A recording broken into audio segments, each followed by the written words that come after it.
Saudara-saudara, pekerjaan penginjilan, pekerjaan amanat agung, sesuai dengan tema kita, pemuda bagi dunia, tidak bisa dilepaskan dari gaya hidup berdoa. Tidak bisa. Yesus bilang tuaian memang banyak, tapi pekerja sedikit. Lalu apa yang Yesus bilang? Mintalah kepada sang empunya tuaian itu, supaya dia mengirimkan pekerja-pekerja yang akan bekerja di ladang Allah, yang akan menuai bagi kepentingan kerajaan Tuhan. Kata mintalah itu adalah doa. Banyak orang mau untuk tampil, mau untuk menyanyi, mau untuk berkhotbah, mau untuk berdiri di depan, tapi tidak banyak orang mau duduk di kaki Tuhan. Kalau tampil di depan, semua mau. Bicara di depan, semua mau. Dilihat oleh semua orang. Orang-orang muda, saya tidak tahu dengan kehidupan pribadi Anda dengan Tuhan, tapi ini terjadi di mana-mana. Hanya sedikit orang-orang muda yang suka duduk di kaki Tuhan. Mereka lebih suka ada di mana? Di panggung. Boleh, bukan tidak boleh. Tapi menjadi salah kalau kita bersemangat ada di panggung, bersemangat main drama, bersemangat berikan pujian, bersemangat melakukan ini dan itu, lalu dilihat orang, tapi tidak ada dasar yang kuat, dalam arti tidak ada hubungan yang kuat dengan Tuhan.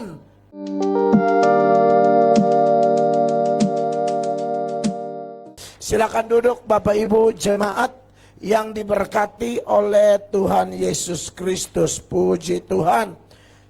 Shalom. Saudara-saudara, mari kita buka sekali lagi Yohanes 15 ayat 16. Kita baca dalam hitungan yang ketiga. 1, 2, dan 3. Bukan kamu yang memilih aku, tetapi akulah yang memilih kamu. Dan aku telah menetapkan kamu, supaya kamu pergi dan menghasilkan buah, dan buahmu itu tetap, supaya apa yang kamu minta kepada Bapa dalam namaku diberikannya kepadamu. Tepuk tangan buat firman Tuhan yang luar biasa.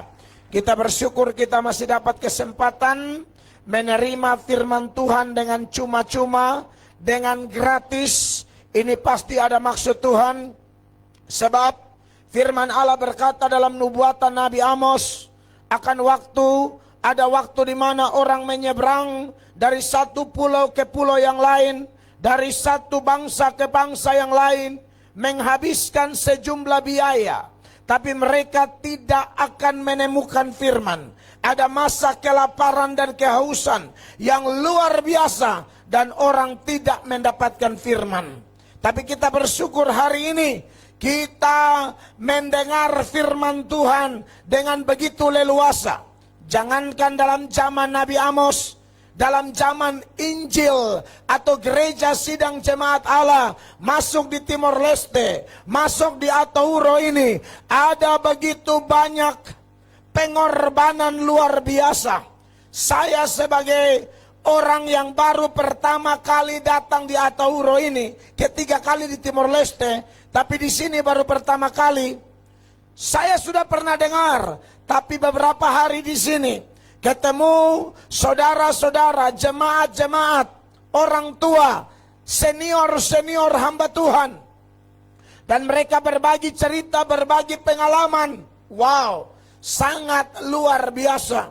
Makanya saya bilang sama istri, siapa kita, siapa saya datang di satu daerah yang bersejarah berkaitan dengan Injil.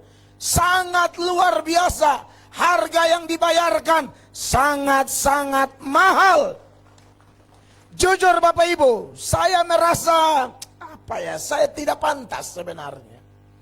Saya hanya datang untuk memberi siraman, tetapi pengorbanan dari sesepuh kita, hamba-hamba Tuhan yang sudah mendahului kita ke sorga, atau beberapa saksi hidup, masih hidup sampai sekarang. Waduh, itu luar biasa. Makanya cerita tadi malam, pemuda-pemudi memainkan drama, lalu mengingatkan kembali peristiwa yang lalu. Ada sedihnya, ada ketawanya, tapi ada menangisnya. Karena diangkat dari kisah nyata yang luar biasa. Nah, jemaat yang diberkati oleh Tuhan Yesus Kristus, pembahasan Yohanes 15 ayat 16 ini sudah saya bahas malam pertama, tadi malam kedua, dan malam ini saya akan menuntaskannya. Kenapa? Karena dari satu ayat ini saja ada begitu banyak pelajaran. Dan ada bagian yang belum saya selesaikan. Dan harus saya selesaikan malam ini. Karena besok malam terakhir ada nats lain yang akan saya bahas. Nah, saudara-saudara, dari Yohanes 15 ayat 16 kita sudah bahas bagian per bagian. Bukan kamu yang memilih aku, tapi aku yang memilih kamu. Kita pelajari. Dan aku telah menetapkan kamu supaya kamu pergi dan menghasilkan buah. Dan buahmu itu tetap. Sudah kita pelajari tadi malam.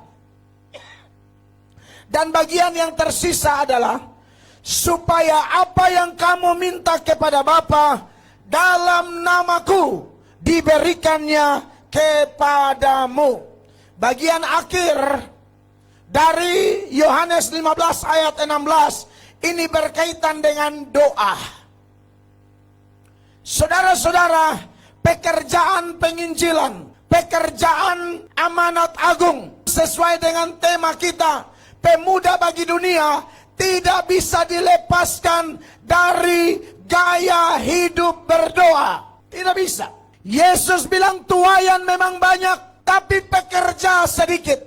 Lalu apa yang Yesus bilang? Mintalah kepada sang empunya tuaian itu, supaya dia mengirimkan pekerja-pekerja yang akan bekerja di ladang Allah, yang akan menuai bagi kepentingan kerajaan Tuhan. Kata mintalah itu adalah doa. Banyak orang mau untuk tampil, mau untuk menyanyi, mau untuk berkhotbah, mau untuk berdiri di depan. Tapi tidak banyak orang mau duduk di kaki Tuhan. Kalau tampil di depan, semua mau. Bicara di depan, semua mau. Dilihat oleh semua orang. Orang-orang muda, saya tidak tahu dengan kehidupan pribadi Anda dengan Tuhan. Tapi ini terjadi di mana-mana. Hanya sedikit orang-orang muda yang suka duduk di kaki Tuhan. Mereka lebih suka ada di mana? Di panggung. Boleh. Bukan tidak boleh. Tapi menjadi salah kalau kita bersemangat ada di panggung, bersemangat main drama, bersemangat berikan pujian, bersemangat melakukan ini dan itu, lalu dilihat orang. Tapi tidak ada dasar yang kuat, dalam arti tidak ada hubungan yang kuat dengan Tuhan di dalam doa-doamu. Teladani orang-orang tuamu, sesepuh GSJA di Timor Leste. Tadi kami dari Sinai, lihat gereja di Sinai, lalu ke Yeriko, lihat gereja di Yeriko. Lalu saya dan Kakak Remi kita bicara-bicara. Lalu ada satu orang tua GSJA. Dia berdoa dari jam 3 selesai jam 5. Dia dari jam 3 pagi selesai jam 5 pagi. Dia sebut nama semua pendeta GSJA. Dan kemungkinan nama saya juga masuk karena saya sudah datang toh. Kemungkinan masuk. Artinya apa? Bahwa okelah mereka punya pengetahuan teologi tidak seperti pendeta-pendeta muda sekarang yang punya pemahaman luar biasa, tahu ini, tahu itu dan lain sebagainya. Tapi pertanyaannya, apakah pendeta-pendeta muda sekarang punya kehidupan doa seperti orang-orang tua kita? Kita harus belajar. Khusus GSJA di Indonesia mengharuskan pendeta dalam satu hari berdoa 1 jam. Jemaat setengah jam kalau doa. Baca Alkitab, pendeta dalam 1 tahun harus menyelesaikan dari Kejadian sampai Wahyu. jemaat dalam 1 tahun dalam 2 tahun menyelesaikan 1 kali. Tapi menurut saya itu masih kurang, harus ditingkatkan, apalagi pendeta. Maka dari itu Bapak Ibu jemaat yang diberkati oleh Tuhan Yesus, menarik bahwa di bagian akhir dari Yohanes 15 ayat 16, satu paket dengan khotbah-khotbah yang sudah saya sampaikan malam pertama dan malam kedua.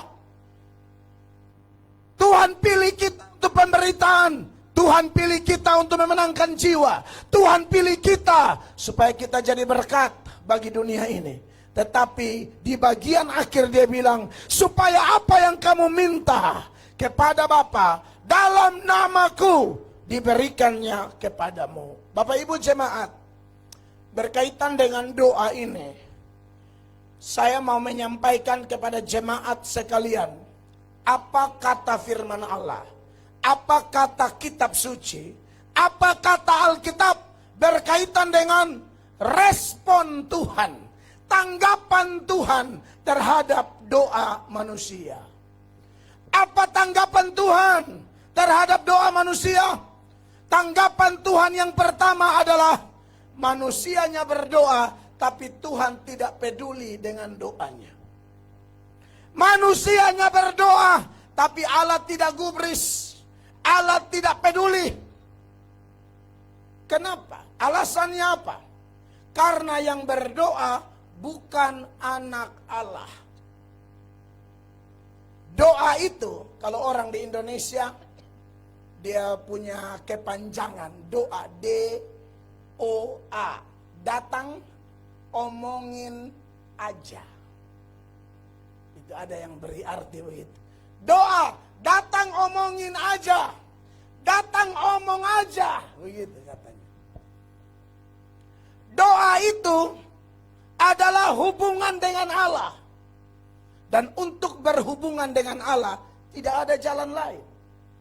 Hanya satu jalan. Amin.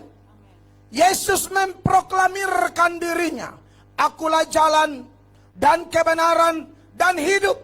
Tidak ada satu orang pun di dunia ini dapat datang kepada Bapa kalau tidak melalui aku. Doa adalah tindakan datang kepada Allah.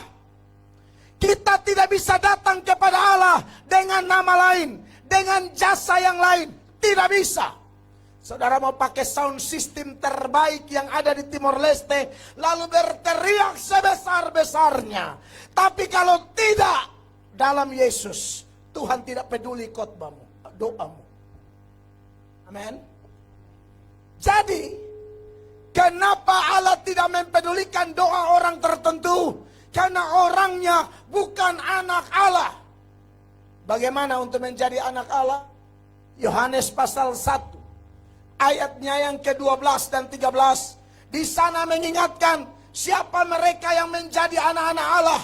Yaitu mereka yang percaya kepada namanya. Maka kita diangkat menjadi anak-anak Allah. Dan kita itu tidak dilahirkan dari keinginan seorang laki-laki. Tapi kita dilahirkan oleh Allah. Perhatikan ayat ini. Tetapi semua orang yang menerimanya diberinya kuasa supaya menjadi anak-anak Allah. Supaya menjadi anak-anak Allah. Yaitu mereka yang percaya dalam namanya. Orang-orang yang diperanakan bukan dari darah atau dari daging. Yep. Bukan pula secara jasmani oleh keinginan seorang laki-laki. Amin. Melainkan dari Allah. Bapak Ibu jemaat yang diberkati oleh Tuhan Yesus Kristus. Di seminar saya sempat menjelaskan arti dari kematian rohani. Kematian rohani artinya terpisahnya manusia dengan Allah. Kenapa manusia terpisah dengan Allah? Gara-gara dosa. Yesaya 59 ayat 1 dan 2, Yesaya berkata, bukan tangan Tuhan kurang panjang untuk menolongmu, bukan telinga Tuhan kurang tajam untuk mendengarmu, tetapi dosa dan pelanggaran dan kesalahanmu lah yang membuat Allah bersembunyi, yang membuat kita terpisah dengan Allah. Dengarkan ayat ini. Sesungguhnya Tangan Tuhan tidak kurang panjang untuk menyelamatkan, Ya, dan pendengarannya tidak kurang tajam untuk mendengar. benar. Tetapi yang merupakan pemisah antara kamu dan Allahmu, Tetapi yang merupakan pemisah antara kamu dan Allahmu ialah segala kejahatanmu, dan yang membuat dia menyembunyikan diri terhadap kamu sehingga ia tidak mendengar ialah segala dosamu. bukan Israel tidak berteriak. Bukan mereka tidak melakukan ritual-ritual ibadah. Tetapi Bapak Ibu jemaat yang diberkati oleh Tuhan Yesus, seringkali bangsa ini di dalam ritual-ritual agama mereka, ibadah-ibadah mereka adalah ibadah yang bukan menyenangkan Tuhan, tapi ibadah yang melukai Tuhan, ibadah yang menyakitkan Tuhan, ibadah yang menjengkelkan bagi Tuhan. Jemaat, orang percaya, orang tua, orang muda, siapapun Anda, pendeta-pendeta, pastikan kegiatan kita selama beberapa hari ini, Tuhan senang, jangan Tuhan jengkel. Emang ada data itu? Di dalam Yesaya pasal 1, ayatnya yang ke-10, Tuhan sampai bilang, aku muak melihat ibadahmu, pertemuanmu, dan lain sebagainya. Tentu kita tidak mau ini terjadi dalam pertemuan kita. Amin. Amen. Baca ini ayat-ayat, mulai ayat 10. Dengarlah firman Tuhan, hai pemimpin-pemimpin manusia Sodom. Dengarlah firman Tuhan, hai pemimpin-pemimpin manusia Sodom. Anda bayangkan, ini ayat untuk orang Israel. Tapi Allah lihat Israel, karakternya sudah karakter Sodom. Bangsa pilihan Allah, tapi karakter orang kafir. Tuhan tidak mau. KKR ini ada untuk memurnikan kita semua. Yang setuju tepuk tangan, yang meriah bagi Tuhan. Amin, Bapak Ibu terkasih. Lalu dilanjutkan di sana rakyatnya rakyat apa? Pemimpinnya Sodom, rakyatnya Gomora. Perhatikanlah pengajaran Allah kita, hai rakyat manusia Gomora. Anda lihat ini. Umat Allah, tapi Tuhan lihat dari sorga ke bumi. Loh, kenapa umatku, jemaatku, modelnya sudah kayak Sodom dan Gomora? Saudara, kenangan perjuangan hamba-hamba Tuhan GSCA yang sudah berkorban darah, bahkan nyawa, jangan kita sepelekan. GSCA di Timor Leste tidak boleh panas-panas tai ayam.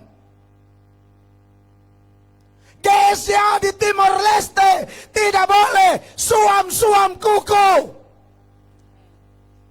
Jangan hanya menangis, kita lihat itu gambar-gambar, tapi tidak ada tindakan nyata. Harus ada tindakan nyata. Yang setuju tepuk tangan yang meriah bagi Tuhan. Lalu ayat 11 dan seterusnya dia bilang apa? Perhatikan. Untuk apa korbanmu yang banyak-banyak firman Tuhan? Ya. Aku sudah jemuh akan korban-korban bakaran berupa domba jantan, dan akan lemak dari anak lembu gemukan, dari lembu jantan, darah lembu jantan dan domba-domba dan kambing jantan tidak kusukai. Ya, terus. Apabila kamu datang untuk menghadap hadiratku, siapakah yang menuntut itu daripadamu, bahwa kamu menginjak-injak pelataran bait suciku? Bahwa kamu menginjak-injak pelataran bait suciku. Saudara, nanti beberapa bulan ke depan ini gereja akan diresmikan, bukan? Tolong dulu kita resmikan, jangan injak-injak kekudusan rumah Tuhan. Amin. Kita bicara, saya bicara apa adanya. Saya tidak diundang di sini supaya mendapat simpati Anda. Oh, tidak penting bagi saya. Saya datang menyampaikan kebenaran. Saya tidak mau sejarah begitu indah, hanya tinggal sejarah. Harus berkelanjutan.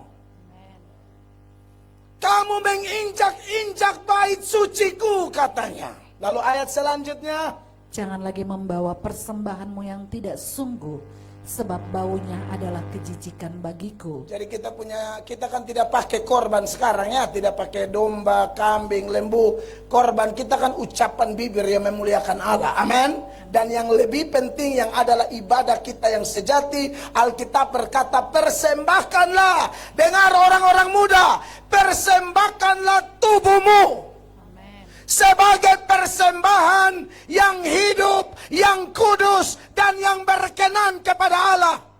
Kalau zaman Israel, dalam ritual Yudaisme, ritual agama Yahudi, yang ditaruh di atas mezbah adalah tubuh binatang, tubuh kambing, tubuh domba, tubuh lembu. Tapi sekarang Allah minta tubuhmu dan Allah minta tubuhku. Yang mau serahkan tubuh, beri tepuk tangan yang meriah bagi Tuhan. Tubuhmu bait Allah.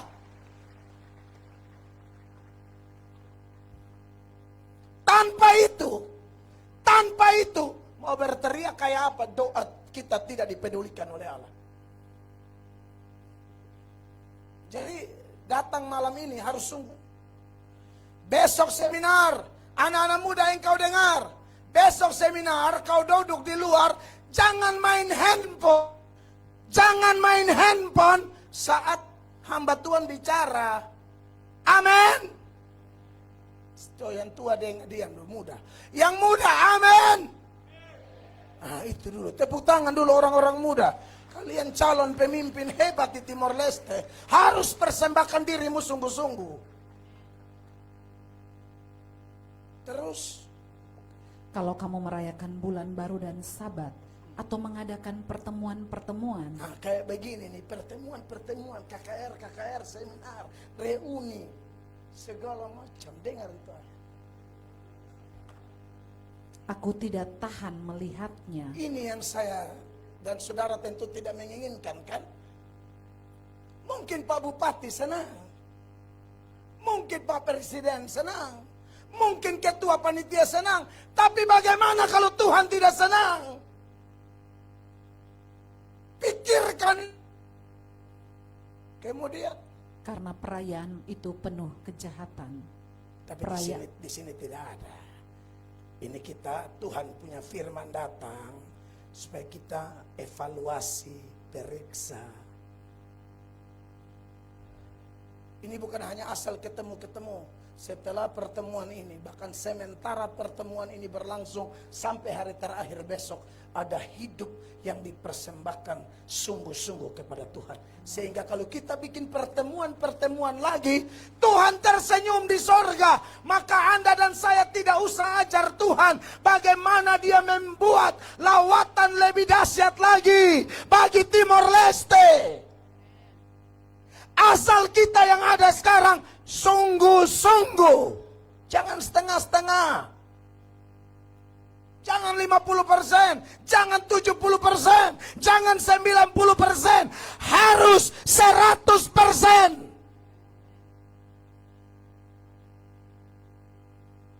Amin. Sebab ini ayat bilang, ini bangsa ini, saya tidak suka lihat mereka punya pertemuan. Saya tidak suka lihat mereka punya perayaan. Saya tidak suka lihat mereka punya nyanyian-nyanyian. Kita tidak mau jatuh di lubang yang sama. Maka dari itu, jemaat yang dikasihi oleh Tuhan Yesus Kristus, kita mau beriman, percaya sungguh-sungguh kepada Yesus. Karena Dia bilang apa? Akulah jalan. Artinya apa? Di luar Dia tidak ada jalan. Akulah kebenaran. Artinya apa? Di luar Yesus hanya ada kesalahan. Aku kehidupan. Artinya apa? Di luar Yesus hanya ada kematian. 1 Timotius 2 ayat 5 mengatakan, Allah itu Esa. Maka Esa pula pengantara antara Allah dan manusia, yaitu manusia Kristus Yesus. Perhatikan ayat. Karena Allah itu Esa, dan Esa pula Dia yang menjadi perantara antara Allah dan manusia, yaitu manusia Kristus Yesus. Haleluya. Saudara diberkati oleh Tuhan Yesus Kristus. maka diberkatilah Anda dan saya kalau kita sudah terima Yesus. Amin. Sebab ini ayat bilang, supaya apa yang kamu minta dalam namaku, harus nama Yesus. Tapi saya mau terangkan sedikit Bapak Ibu ya. Istilah nama Yesus atau kita doa memakai nama Yesus, ini jangan diartikan seperti ajimat atau mantra. Kan kadang-kadang ada orang Kristen pakai nama Yesus, tidak memahami kenapa dia pakai nama Yesus. Dia pikir ini kayak mantra atau praktek perdukunan. Kayak dukun-dukun. Makanya kadang-kadang dalam nama Yesus, dalam nama Yesus. Tunggu dulu. Ada orang yang pakai dalam nama Yesus, tapi dia tidak paham kenapa dia pakai itu nama. Bahkan ada yang pakai itu nama dengan pemahaman yang salah. Saudara, ada sekelompok anak-anak imam. Saudara mungkin pernah baca. Itu imam punya nama Skewa. Skewa punya 7 orang anak. Keliling doakan orang pakai nama Yesus. Usir setan. Setan tidak lari. Mereka, nanti saya tunjukkan datanya di dalam Kisah Rasul 19, mulai ayat 13. Kita kalau pakai dalam nama Yesus, tidak usah suara besar-besar. Itu nama tuh penuh kuasa. Saya ini kebetulan memang suara besar. Dengar ini Bapak Ibu. Setan tidak takut dengan kita pun suara besar. Setan hanya takut itu nama. Nama Yesus. Dan itu nama harus dipakai dengan pemahaman yang benar, bukan suara yang besar. Pendeta GSA ini suara besar semua. Begitu ya Bapak Gomez ya? Kita kalau KKR nih tidak usah pakai sound system juga hancur-hancuran. Tapi saya mau terangkan dulu ini. Minta dalam namaku maksudnya apa? Ini bukan asal-asal sebut. Bukan asal-asal babunyi. Seperti anak-anak Skewa ini. Coba baca mulai ayat 13. Kita ikuti baik-baik ini anak-anak. Mereka sebut nama Yesus hanya tes-tes. Coba-coba. Dia pikir ini nama coba-coba. Perhatikan dulu. Saudara lihat nanti. Juga beberapa tukang jampi Yahudi yang berjalan keliling di negeri itu mencoba menyebut nama Tuhan Yesus atas mereka yang kerasukan roh jahat dengan berseru katanya, Ya. Aku menyumpai kamu demi nama Yesus yang diberitakan oleh Paulus. Sampai di situ dulu. Saudara lihat di sini. Jalan keliling itu ayat secara mencoba nyebut nama Yesus. Ini doa dalam nama Yesus. Lalu orang sakit mereka pergi kayak kita biasa toh. Dalam nama Yesus. Kan begitu toh kalau GSJA. Ya toh. Igreja Evangelika Assemblia de Deus. Anak-anak de Deus kan begini semua. Dalam nama Yesus. Dalam nama Yesus. Boleh, boleh. Tapi jangan coba-coba saja. Saya mau tes. Jangan tes. Ini pakai dengan keyakinan. Ini pakai karena sudah mengalami Yesus. Dia memakai nama itu karena nama itu, pribadi itu tinggal di dalam hidupnya. Bukan hanya di mulutnya atau di otaknya. Seluruh diri kita dikuasai oleh dia. Itu baru engkau pakai nama Yesus. Tidak usah besar, pelan saja. Setan, dalam nama Yesus, kau mau pergi atau saya yang pergi? Jangan.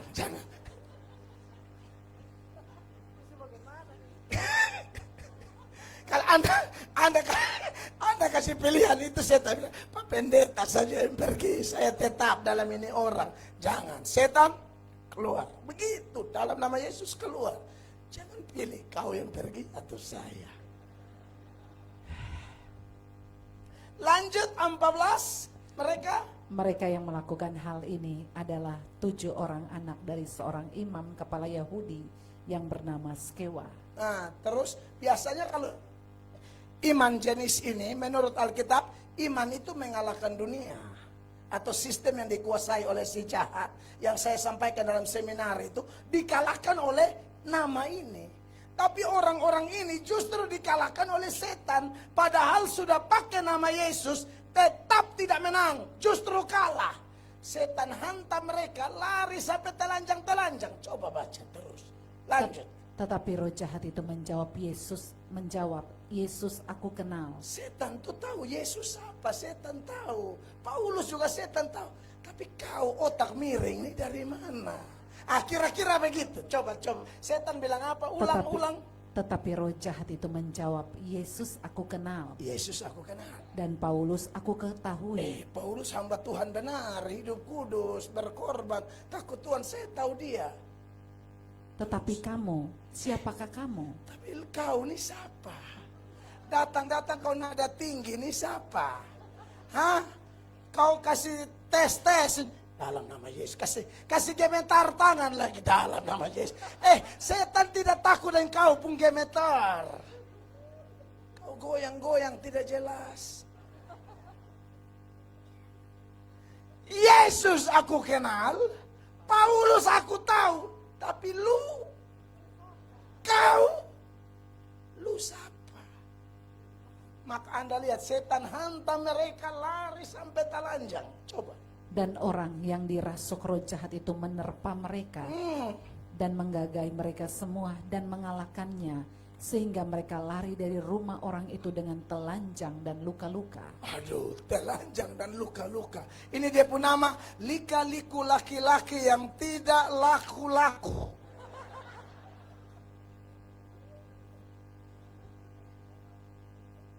Jelaslah sudah Bapak Ibu jemaat bahwa ini nama tidak asal-asalan. Setan itu taat kalau kita pakai ini nama, asal kita pakai dengan pemahaman yang benar. Aku memakai nama itu karena aku sudah terima pribadi itu, dan aku yakin bahwa dia adalah satu-satunya jalan masuk, satu-satunya akses aku masuk ke surga. Tidak ada yang lain. Tidak menurut jasaku atau jasa siapapun, tapi hanya jasa pengorbanan Yesus di Golgota. Hanya jasa darah Yesus Kristus, tidak ada yang lain. Bahkan Bapak Ibu, nama itu, darah itu kan yang menyucikan hidup kita. Hati kita semua nih, Bapak Ibu, hati kita semua ini penuh dengan kotoran-kotoran, dosa-dosa. Dari mana munculnya perzinahan?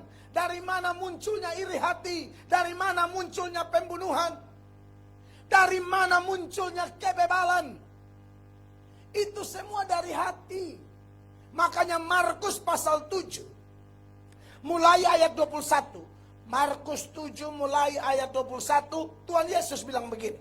Sebab dari dalam, dari hati orang timbul segala pikiran jahat, percabulan, pikiran jahat dari hati, percabulan dari hati, pencurian, pembunuhan dari hati, persinahan juga dari hati, keserakahan, serakah, kejahatan, kelicikan, hawa nafsu, iri hati, hujat, kesombongan, kebebalan. Ya.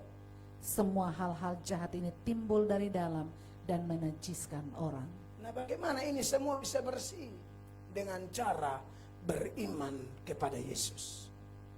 Makanya dalam Kisah Rasul pasal 11 ayat 9, di sana penggalan khotbah Petrus bilang begini. Kisah 15 ayat 9. Dan ia sama sekali tidak mengadakan perbedaan antara kita dengan mereka. Tuhan tidak membuat perbedaan antara Yahudi dan non-Yahudi. Itu maksudnya. Terus? Sesudah ia menyucikan hati mereka oleh iman. Sesudah ia menyucikan hati mereka oleh iman. Iman kepada siapa? Kepada Yesus. Kepada nama di atas segala nama. Makanya kalau kita bandingkan dengan Ibrani pasal 9 ayat 13. Di situ penulis Ibrani kontraskan antara ritual Yahudi dengan darah Yesus. Kalau ritual Yahudi hanya menyucikan secara lahiriah, tapi darah Yesus menyucikan hati kita yang kotor itu. Coba Anda lihat ini ayat. Sebab jika darah domba jantan dan darah lembu jantan dan percikan abu lembu muda menguduskan mereka yang najis, sehingga mereka disucikan secara lahiriah. Mereka disucikan secara lahiriah saja. Tetapi Betapa lebihnya darah Kristus Yes. yang oleh roh yang kekal telah mempersembahkan dirinya sendiri kepada Allah sebagai persembahan yang tak bercacat, akan menyucikan hati nurani kita dari perbuatan-perbuatan yang sia-sia, sehingga kita dapat beribadah kepada Allah yang hidup. siapapun kita, sekotor apapun kita, berapapun dosa kita, banyak pun dosa kita, asal engkau datang terima Yesus malam ini, engkau disucikan. Hatimu dan hatiku dibersihkan. Maka pada waktu dibersihkan, nah ini baru doa Tuhan mau dengar. Karena dosa itu penghalang doa, sedangkan Yesus itu adalah penebus dosa, penghapus dosa. Hanya Yesus. Maka sudah benar apa dilakukan oleh sesepuh GSJA, para penginjil. Walaupun sejarah mencatat di Atauro atau mungkin Timor Leste, dulu kita yang mengenal Yesus, orang-orang tua kita hanya dikenal dengan kelompok tutup mata. Betul ya Bapak Presiden? Kamu dari mana? Dari tutup mata kan? Iya, saya juga tutup mata. Dulu kan orang-orang tidak mengerti, pikir tutup mata kita sedang bikin padahal tutup mata itu penghayatan, teduh. Memang tidak ada ayat suruh doa tutup mata. Doa buka mata pun boleh. Saudara cari dari Kejadian sampai Wahyu, tidak ada ayat suruh doa tutup mata, tidak ada. Kita tutup mata tuh supaya lebih fokus. Bukan kita berdoa lihat keliling dunia sebentar, dia lihat ini cat warna apa. Kau tidak pernah lihat ini cat kan? Kita semua tutup mata, kau buka mata, saya cabut ke mata kanan. Tidak ada ayat suruh tutup mata. Ya, tetapi kenapa tutup mata? Itu ajaran untuk kita fokus saja, boleh. Amin. Karena rasanya kalau tidak tutup mata agak susah. Sebentar kita lihat ini, nah itu, nah. Kadang-kadang kita angkat tangan, maka kita pemata ada lihat di tetangga. Dia juga ada di sini. Tahu kau lihat apa memang sial.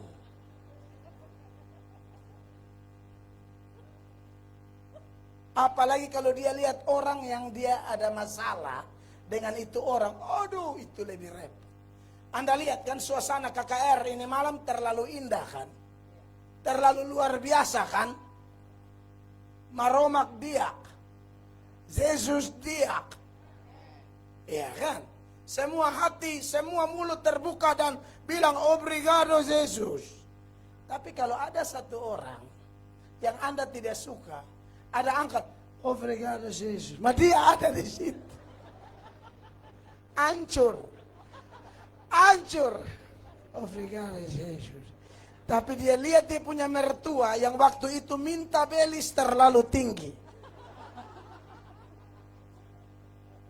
Ini masalah. Saudara, dengar baik-baik. Ini salah satu dosa yang kalau terima Yesus nanti Tuhan hapuskan. Yaitu dosa apa? Sakit hati, dendam. Sudahlah. Yang berlalu biarkanlah. Yesus ajarkan bukan cuma doakan sesama, doakan musuh. Saya tidak mau bongkar terlalu dalam. Saya sudah tahu sejarah-sejarah, informasi-informasi. Tapi jangan kejengkelan, sakit hati, dendam. Simpan-simpan orang punya salah ada di hidup kita, jangan. Kalau Anda terima Yesus, hidup Anda dan saya dikendalikan oleh Yesus, dikendalikan oleh Roh Kudus, dikendalikan oleh firman Allah. Tapi kalau Anda simpan sakit hati, hidupmu dikendalikan oleh orang itu. Ulang. Anda jengkel seseorang, Anda dendam seseorang, hidupmu Dan hidupku, kalau aku juga punya dendam terhadap seseorang, hidup kita dikendalikan dia. Makanya ada omong, obrigado Jesus, mata kanan lihat. Ada dia yang menjengkelkan di sana. Langsung terkacau, langsung kacau. Hidupmu tidak dikendalikan oleh Tuhan. Hidupmu dikendalikan oleh sisi kanan. Jadi sudahlah, ampunilah sesamamu. Amin. Jangan ungkit-ungkit terus. Kalau ingat doa, Tuhan hamba ingatin satu. Oh hambamu, jujur Tuhan kadang-kadang ingat dia hamba emosi. Kan harus jujur toh. Kadang ingat emosi. Mau marah. Di dalam nama Yesus.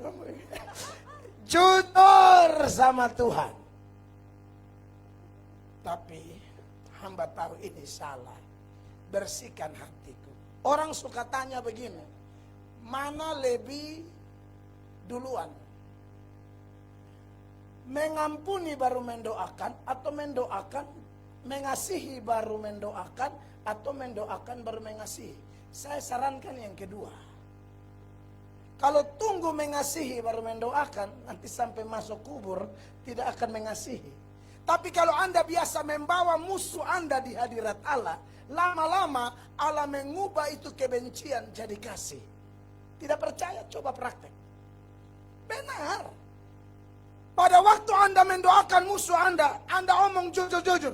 Tuhan jujur, hamba lihat sama dia, hamba emosi tinggi. Jujur.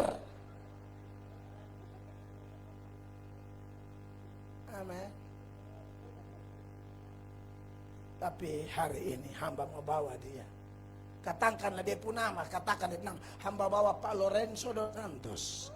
Contoh, ini teman saya di Kupang, orang Timor Leste, dia pun nama Lorenzo dos Santos. Atau ada di sini nama Pak Lorenzo dos Santos? Yang mana? Yang pasti ini bukan Bapak, ini teman saya di Kupang. Contoh saja. Ya toh, ngomong sama Tuhan. Lalu bilang, Tuhan, hati hamba salah. Hamba minta ampun. Hamba tidak mau dikendalikan oleh Lorenzo dos Santos. Hamba mau dikendalikan oleh Yesus. Amin. Anda lakukan itu terus menerus. Lama-lama Tuhan ubah hati sehingga kalau Tuhan berkenan kepada kita, dengar, musuh bisa diubah jadi teman. Mau lihat dia punya ayat? Ini saya kalau begini, ini artinya saya bingung ayatnya di mana ini. Tapi akan muncul. Amsal 16 ayat 7. Amsal 16 ayat 7. Perhatikan. Jikalau Tuhan berkenan kepada jalan seseorang, Ya. maka musuh orang itu pun didamaikannya dengan dia. Yang mau ini tepuk tangan dulu yang meriah. Kalau Allah berkenan kepada jalan seseorang, dengar, musuhnya pun didamaikan. Karena kita ini kan peacemaker.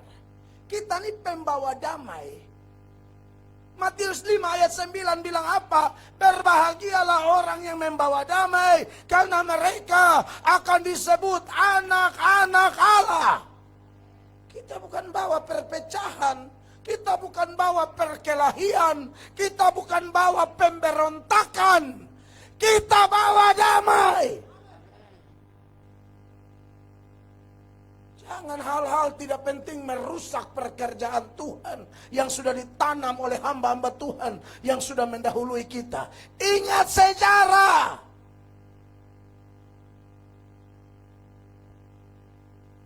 Amin.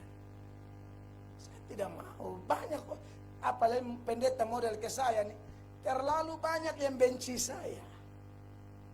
Satu video khotbah saya ditonton oleh 10 juta orang satu video.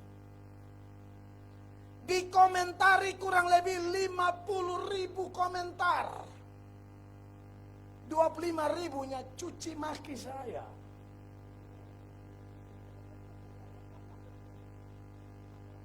Tapi hidupku tidak akan dikendalikan oleh mereka.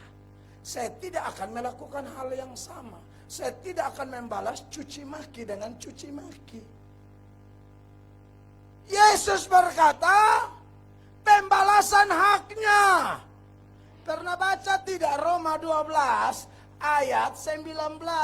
Itu ayat bilang apa? Perhatikan. Saudara-saudaraku yang kekasih, Saudara-saudaraku yang kekasih, janganlah kamu sendiri menuntut pembalasan, jangan menuntut balas, kita bukan hakim. tetapi berilah tempat kepada murka Allah. Tetapi berilah tempat kepada murka Allah. Sebab ada tertulis, Bilang apa? pembalasan itu adalah hakku. Pembalasan itu adalah haknya. Anda jangan ambil posisi Allah. Mengerti Bapak Mama? Saya tidak tahu Anda suka dengan ini khotbah atau tidak. Saya juga bingung, tatapan agak mencurigakan. Hah? Bapak Mama percaya Roh Kudus bekerja? Saya khotbah ini tanpa teks loh. Saya bukan sok-sok bisa berkhotbah. Saya memang beri diri dipimpin Roh. Ini ayat semua keluar mengalir saja.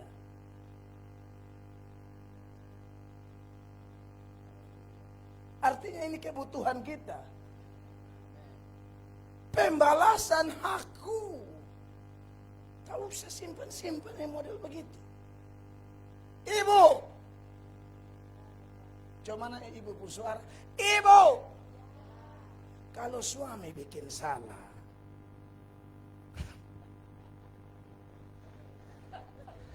kok ini kita punya suami, ini yang Tuhan kirim langsung dari Fikeke.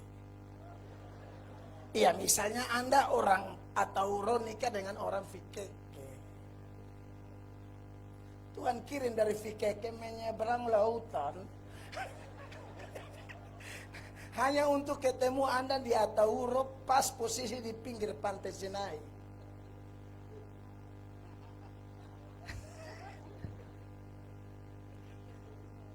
Tidak ada suami sempurna. Amin, suami-suami. Kena kau pun mau. Maksud saya adalah, sudahlah kalau suami salah, dia minta maaf, maafkanlah. Saya omong ini nih, saya bukan sudah sempurna. Saya dengan istri juga baru jar. Kok ini nikah berapa tahun? Ini baru 17 tahun, pemain baru. Pak Bupati lebih lama. Pak Bupati sudah berapa tahun? Darah Yesus berkuasa. Tidak, usia pernikahan Bapak, usia pernikahan. Oh, Bapak lebih senior. Saya pemain baru. Jadi jujur ini kan tidak ada larangan orang muda menasihati orang tua, toh. Amin. Kan Paulus bilang sama Timotius, jangan ada seorang pun menganggap engkau rendah karena engkau muda. Jadilah teladan dalam perkataan, dalam perbuatan, kasih, kesetiaan dan kesucian. Yang Paulus pimpin itu juga banyak orang tua. Bukan masalah dia muda, tapi kalau ada otoritas sebagai hamba Allah, dia boleh bicara. Begitu ya. Jadi saya ini, Bapak Presiden, ini jujur ini, sudah jadi pendeta, bukan boleh. Bakalai. Jujur, saya tidak mau sok suci di sini. Kalau ada yang rasa rumah tanggamu mulus-mulus, seperti menyeberang dari Atauro ke Dili di jam 6 pagi, kan air tenang. Silakan, tapi kalau saya tidak mulus, bayangkan dua latar belakang, dua pola didikan yang berbeda, ya, satu dari Flores, satu dari Timor. Saya ini Timor Tulen, campur rote, Ibu Flores campur rote. Ini kalau kena koslet.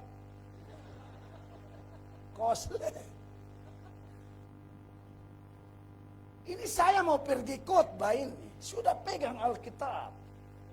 Anak saya yang umur 15 tahun, kami baru punya anak satu. Waktu itu usianya baru 6 bulan. Entah ibu omong apa, saya omong apa, kita baku sambar. Tahu sendiri ini dua-dua penghotbah KKR. Ini kalau sesama hamba Tuhan ini satu kasih keluar Obaja, satu bilang kok Titus juga ngomong. Kenapa? Semua serba ayat. Kau kutip Obaja, saya kutip Titus. Kau kutip Hakim-Hakim, Wahyu keluar. Mau apa? Mau apa? Bertengkar.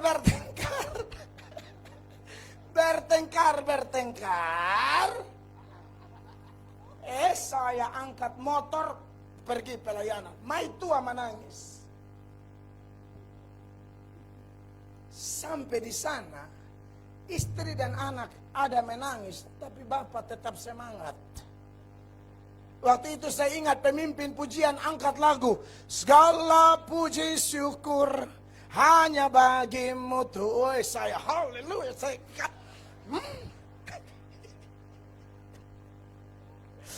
Mai tua ada menangis. Bapak ada segala puji syukur.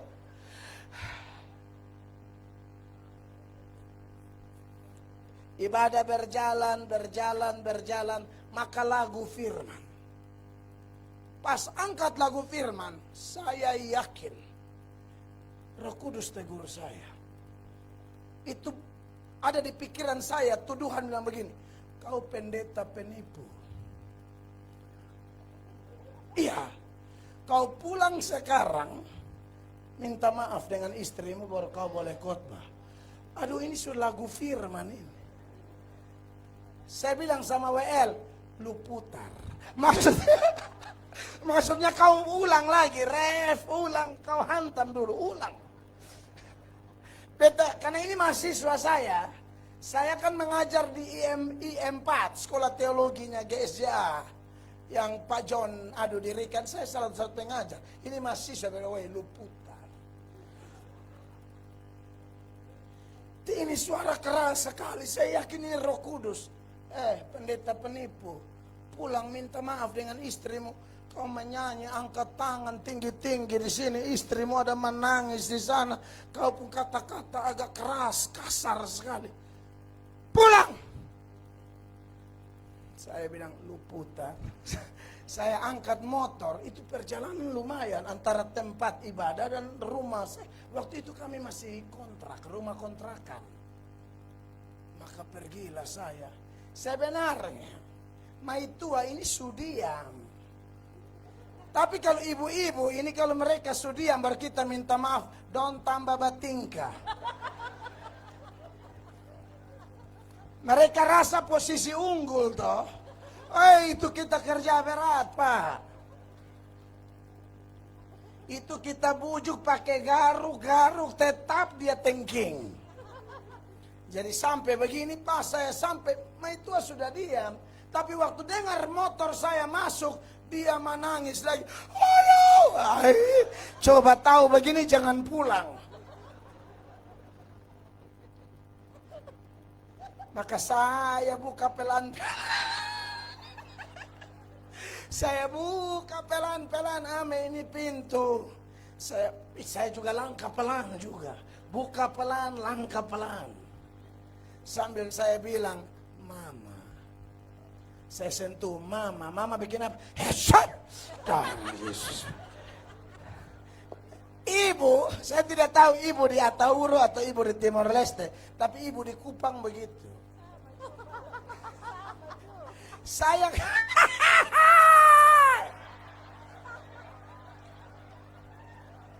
Saya korek ini Pak Bupati. Saya maksud taat Roh Kudus. Tapi tantangan baru. Saya hadapi kota Yeriko. Jadi saya korek, Mama. Saya korek, garuk, itu tangkis. Kita seperti guru silat.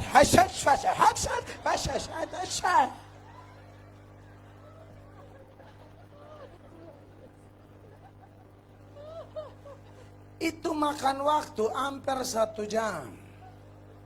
Lama, ibu susah. Apalagi jujur waktu itu kami berdua pendeta, hamba Tuhan masih muda, jadi ya kita jujur, karakter kita masih dibentuk. Ini kisah nyata loh, Bapak Ibu ketawa, tapi ini nyata. Materi khotbah bisa copy paste. Pengalaman tidak bisa, ini pengalaman asli. Bukan saya belajar dari orang. Saya pengalaman, saya punya rumah tangga sendiri kok. Masa saya kesaksian di sini rumah tangga Pak Bupati? Ya buat apa? Saya juga ada rumah tangga.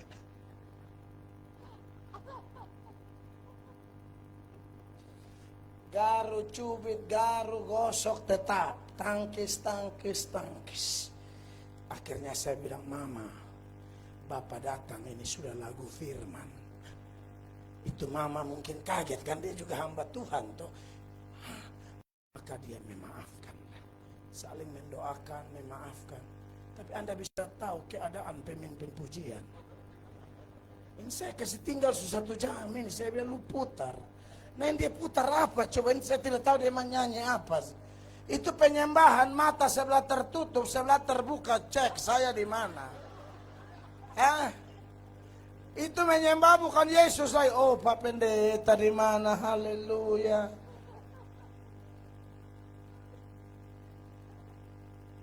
Siapa yang mau melayani sengsara begitu? Hebat di mimbar, tahu-tahu ada simpan sakit hati. Jangan. Kalau Anda mau lihat Roh Kudus kerja lebih dahsyat, lebih luar biasa, kalau dia tegur Anda dan saya taat. Lepaskan pengampunan. Lakukan pemberesan dengan kasih Kristus. Tidak usah pakai cara-cara dunia.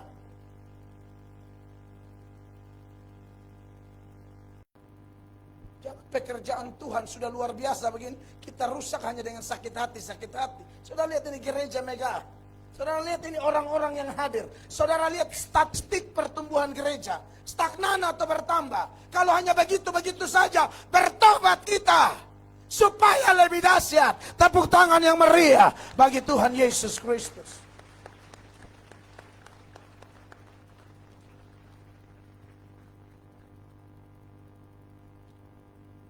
Poin kedua. Ini berkaitan dengan respon Tuhan terhadap doa, toh? Yang pertama, Tuhan tidak gubris karena bukan anak Tuhan, tapi kalau anak Tuhan, mantap. Yang tadi saya jelaskan itu satu paket untuk poin pertama. Poin kedua, Tuhan mendengar, tapi tidak mengabulkan. Ini respon Tuhan yang berikut. Dengar, tapi tidak kabulkan. Kalau yang pertama, tidak dengar karena bukan anak Allah. Yang kedua, yang berdoa, anak-anak Tuhan. Tuhan dengar, oke. Tapi bahasa Indonesianya Tuhan sortir atau Tuhan periksa, seleksi. Ini permintaan berbahaya atau tidak. Kan ada anak Tuhan, sudah anak Tuhan, tapi permintaannya agak membahayakan dirinya. Bapak yang baik mendengar anaknya minta sesuatu, tapi bapak yang baik tidak ikut anak punya mau. Saya punya anak baru 5 tahun, tiba-tiba dia minta kasih dia motor Harley Davidson. Itu pasti di Dili ada toh, motor Harley. Itu motor harga miliaran rupiah. Kalau pakai rupiah, dolar saya tidak tahu. Mungkin bisa 100.000 atau lebih atau kurang. Bapak yang baik, dengar.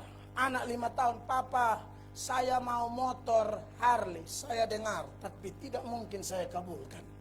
Anak 5 tahun minta Harley Davidson untuk apa? Anak seperti dia cocoknya sepeda roda 3. Bukan motor besar yang membahayakan dia. Jadi kenapa Bapak mendengar tapi tidak mengabulkan? Karena permintaan dari anak ini berbahaya. Bahkan ada orang yang minta, tapi mintanya itu untuk memuaskan hawa nafsunya. Ada tidak ayatnya? Ada. Yakobus 4 ayat 3. Di sana Yakobus bilang, Atau kamu berdoa juga tapi kamu tidak dapat apa-apa. Kenapa? Karena apa yang kamu minta itu hendak kamu habiskan untuk memuaskan hawa nafsumu. Perhatikan. Atau kamu berdoa juga, tetapi kamu tidak menerima apa-apa karena kamu salah berdoa. Nah, Sebab yang kamu minta itu hendak kamu habiskan untuk memuaskan hawa nafsumu. bukan tidak berdoa, berdoa. Tapi tidak dapat apa-apa. Kenapa? Karena salah berdoa. Salahnya di mana? Minta tidak sesuai dengan keinginan Bapa, tapi keinginan diri sendiri. Bapa dengar, tapi tidak mengabulkan. Jadi Bapak Ibu, kalau kita punya doa, menurut saya teladan nih doa Bapa kami. Doa Bapa kami itu kan Tuhan Yesus bilang apa? Bapa kami yang di sorga, dikuduskanlah namamu, datanglah kerajaanmu, jadilah kehendakmu.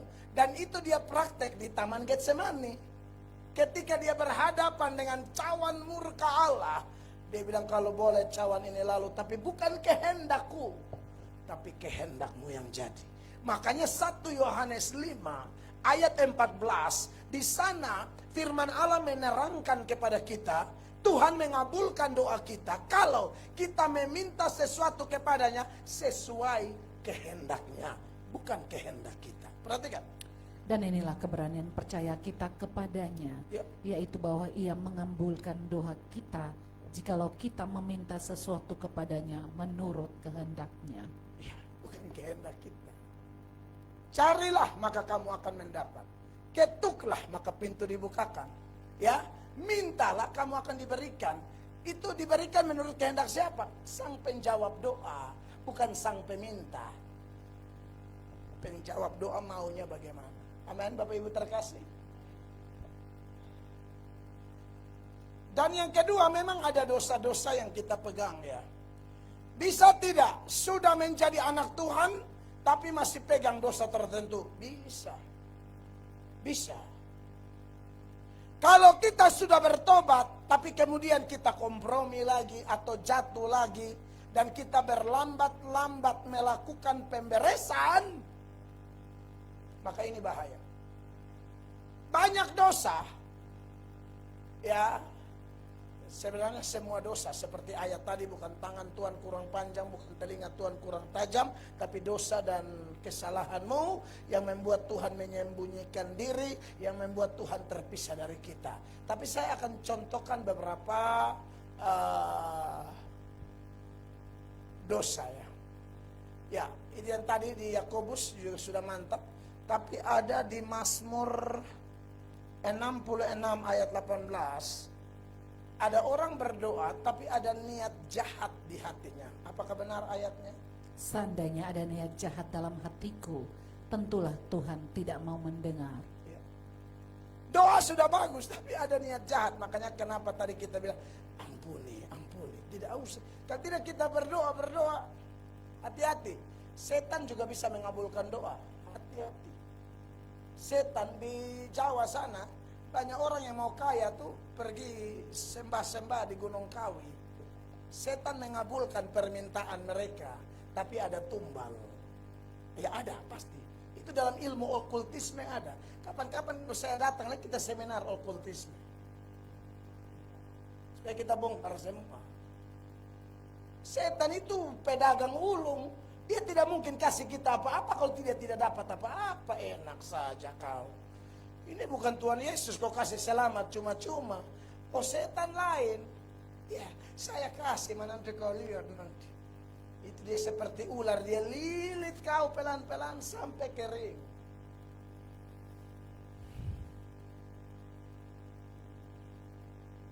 Setan mengabulkan permintaan untuk apa? Supaya kita tetap melawan Tuhan. Itu jawabannya. Banyak orang minta sesuatu, setan yang kasih. Buktinya apa? Dia tambah jahat, dia tambah rusak, tambah nakal, tambah kurang ajar, tambah melawan Tuhan, tapi tambah kaya. Hati-hati itu. Kamu jangan pikir kau aman, tidak aman. Makanya saya keras dengan pejabat-pejabat di Indonesia itu begitu. Bersina keliling, perempuan piara di mana-mana. Orang pelihara tuh pelihara kucing, babi, anjing. Ini mereka piara perempuan. Nanti kalau kita tegur baru mereka bilang, ini pendeta jangan undang dia. Siapa minta kau undang saya? Kau tidak undang tidak apa-apa, saya bisa khotbah di TikTok. Tinggal menghadap handphone. Ribuan orang nonton. Kan kita cari jiwa.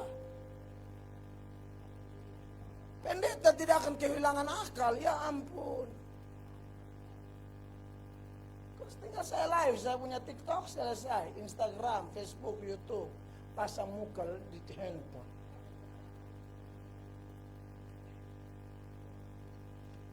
Mereka mau undang kami, berharap dengar yang enak-enak. Kami ini hamba Tuhan Yesus. Kami tidak akan jaga perasaan manusia. Galatia 1 ayat 10 mengajarkan kalau kami masih suka menyenangkan manusia, kami bukan hamba Tuhan Yesus. Coba cek ini ayat. Jadi bagaimana sekarang? Jadi bagaimana sekarang? Adakah ku cari kesukaan manusia atau kesukaan Allah? Terus. Adakah ku coba berkenan kepada manusia? Sekiranya aku masih mau mencoba berkenan kepada manusia, Sesungguhnya maka aku bukanlah hamba Kristus. bukan hamba Kristus. Kau khotbah terlalu cari aman. Saya tidak bisa main aman, Pak. Tidak. Saya masih tetap ada di lucu-lucu, tapi jangan harap aman-aman. Kita perlu lucu sedikit, toh. Ini bayangkan kegiatan padat ini anak muda dan tidak istirahat langsung KKR baru kita datang neraka dia mati di tempat duduk.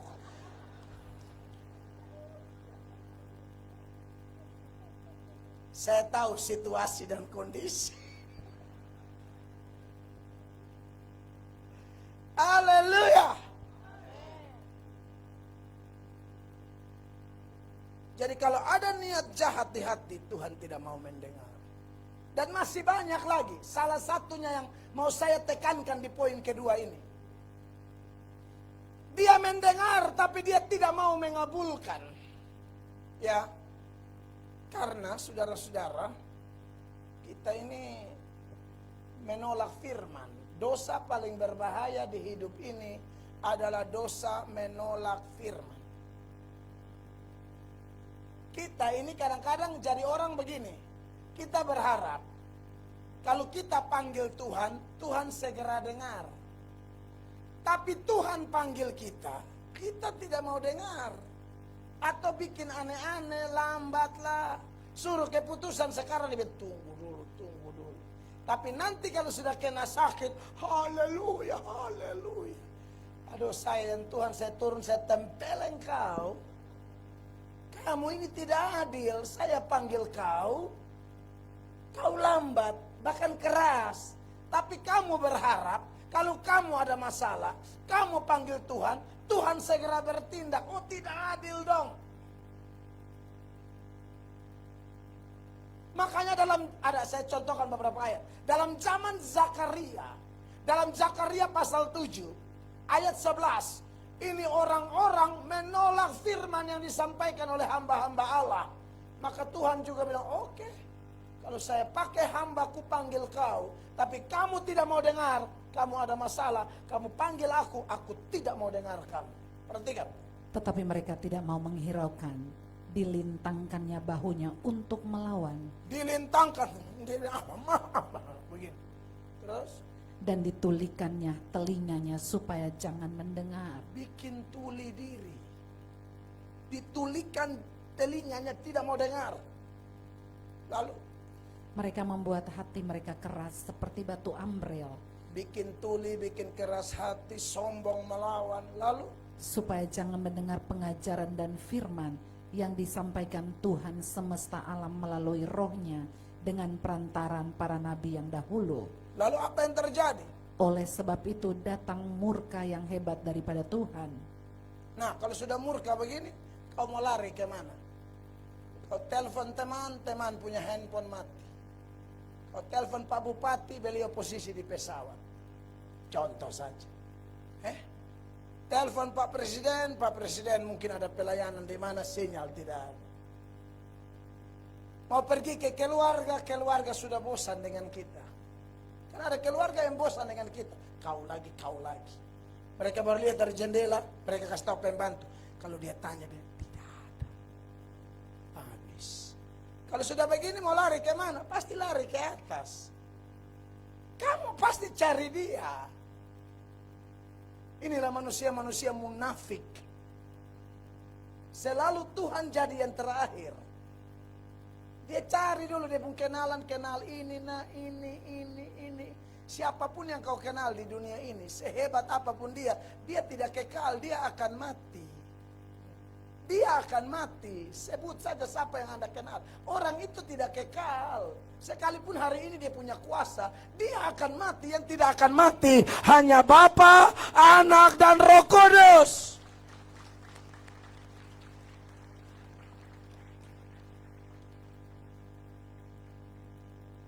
Tepuk tangan lama sekali ya. Ini tanda-tanda bagus ya. Amin. Ya mesti tepuk tangan untuk Tuhan Allah. Sekali lagi lebih panjang coba. Oh haleluya. Haleluya, haleluya, haleluya, haleluya.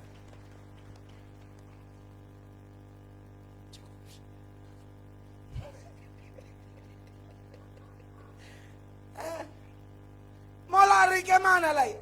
Atas. Pas mau ke atas. Atas tidak mau. Karena atas ini bilang, kamu ini saya panggil kau tidak mau. Kau panggil saya juga tidak mau. Coba 13. Seperti mereka tidak mendengarkan pada waktu dipanggil. Seperti mereka tidak mendengarkan pada waktu dipanggil. Demikianlah aku tidak mendengarkan pada waktu mereka memanggil firman Tuhan semesta alam. Anda lihat itu. Jangan sampai ini ayat terjadi.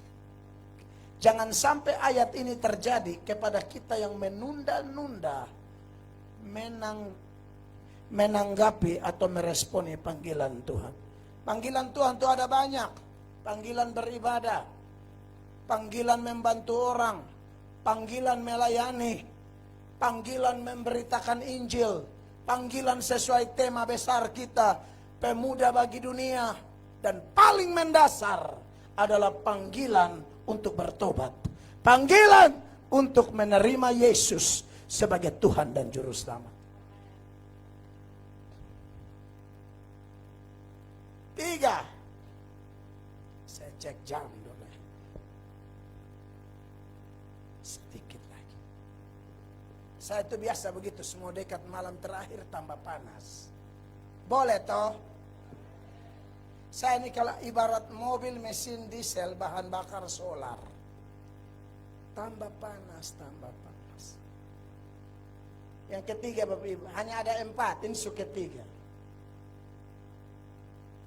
Tuhan mendengar, tapi menunda, mengabulkan. Kenapa ada penundaan? Salah satunya bisa jadi ada sabotase setan. Daniel berdoa 21 hari, itu ada penghambat, penguasa Persia, itu setan. Tapi yang ini jangan takut, setelah itu nanti Tuhan kabulkan. Tapi ada penundaan tertentu dari Tuhan, Bapak Ibu jemaat dengarkan. Tuhan pun, karena ada sesuatu Tuhan maksudkan di balik penundaan itu. Saudara masih ingat cerita tentang Lazarus sakit? Dia punya 2 saudara perempuan, Maria dan Marta. Marta dan Maria sebenarnya sudah kasih informasi kepada Tuhan Yesus bahwa Lazarus ini sakit. Dan Lazarus ini ternyata adalah salah satu orang yang sangat dikasihi oleh Yesus. Jadi saudara, walaupun Yesus mengasihi kita, bukan berarti kita tidak pernah sakit ya.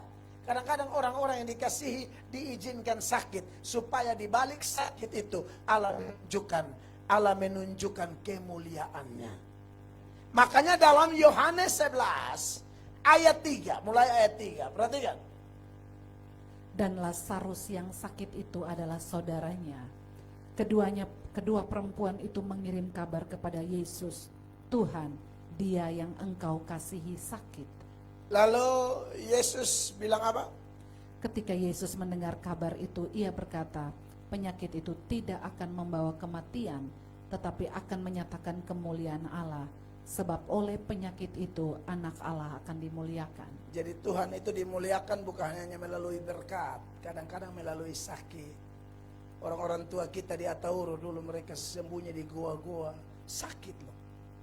Tapi di balik itu ada kemuliaan Allah. Di balik itu ada kita semua sekarang. Ada orang-orang di balik kesakitan mereka, tangisan mereka, darah mereka, ancaman yang mereka terima, ada kemuliaan. Jadi jangan gampang menyerah ya. Makanya orang-orang tua dulu di kampung ini, di pulau ini mereka suka bilang, apapun yang terjadi, jangan tinggalkan Yesus. Jangan tinggalkan itu pribadi. Itu luar biasa. Saya belum level iman seperti mereka, tapi saya akan teladani mereka. Saya akan ikut teladan itu. Saya didik anak-anak saya. Jangan andalkan papa, papa akan mati. Tapi Yesus tidak akan mati. Saya ngomong ini terus sama anak-anak saya.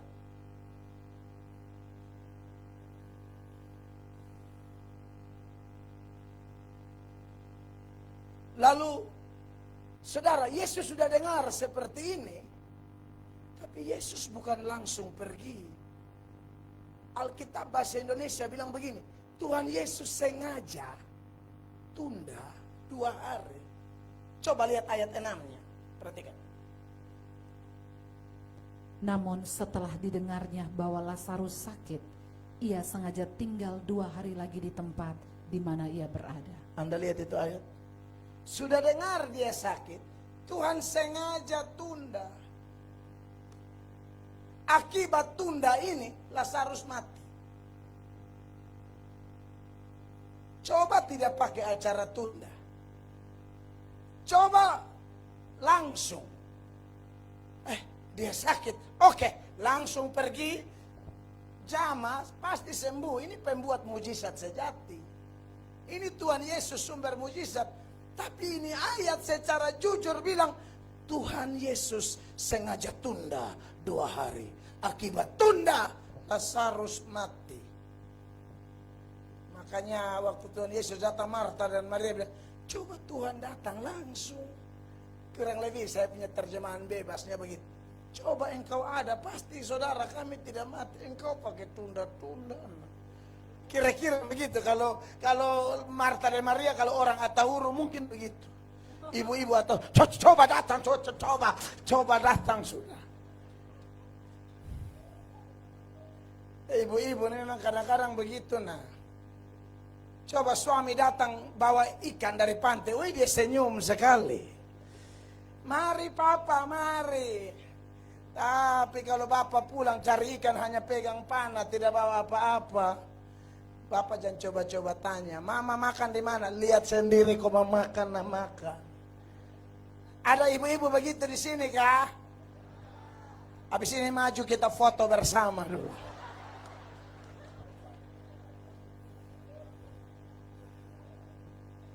Ibu-ibu suka begitu, suka protes. Dan Anda kalau baca seluruh Yohanes 11, Maria dan Marta ngomong begitu. Coba kalau guru datang lebih cepat, saudara kami tidak mati. Yesus bilang, iya nanti dia bangkit. Iya, tapi bangkit di akhir zaman, bayangkan. Tuhan Yesus, pemalas omong ini perempuan. Kita omong lain, dihantam lain. Tapi saudara lihat di balik kesengajaan itu.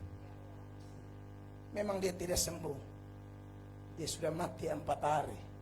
Yesus berdiri di depan kuburan itu. Dan berteriak, Lazarus, keluar! Lazarus hidup. Saya tanya Bapak Ibu, sembuh dari sakit dan bangkit dari kematian, mana lebih hebat?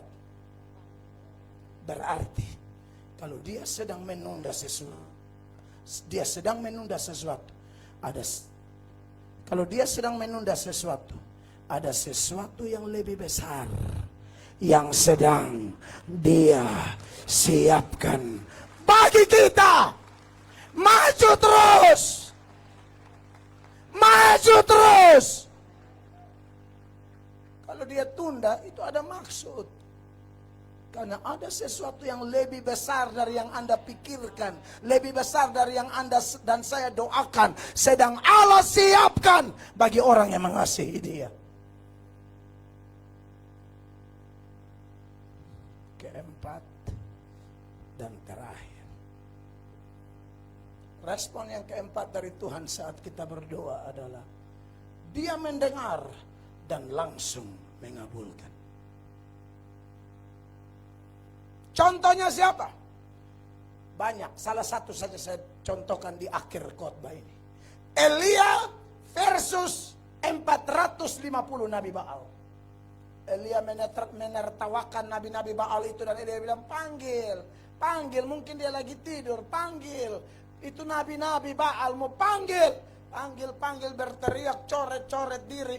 Tapi Baal namanya berhala, kau panggil sampai mabok. Ada telinga tidak mendengar, ada mata tidak melihat, ada mulut tidak bisa bicara, ada kaki tidak bisa jalan. Giliran Elia panggil cuma satu kali. Allahku, tunjukkan kepada mereka bahwa Engkau Allah. Api langsung turun dari langit.